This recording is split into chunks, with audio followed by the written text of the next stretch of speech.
let's check the robustness of both devices. We start with a competitor with a 220 grams ball, and let's see that is something like an IK07 test. We have it from 1 meter, and this is no surprise that it survives. It's a good product, good quality. From the competitor, let's go with the 500 gram balls and 1 meter to the IK08 test. And I can tell you that already many units don't survive, but again, our competitor is a good quality product, I told you before. Let's go for the hard level, and we go for the IK09 level.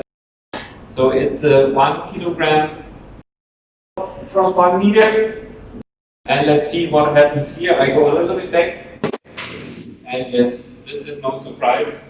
IK09 is really massive, and let's see how our model is working against this.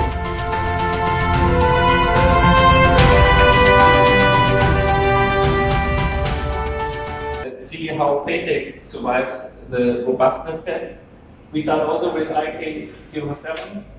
Really, IK8 was a really good result of the competitor. It just went defect on IK09. Let's see how faytech is doing. For sure, faytech has a lot of advantages because of the optical bonding. It's not just that the picture looks far better, I think you saw it already. And there is no dust particles on this one. We used a lot, there is already a lot of dust between the touch panel and panel. You don't have any issues with humidity, but definitely the optical bonding layer improves also dramatically the stability of the device, and this makes me really proud.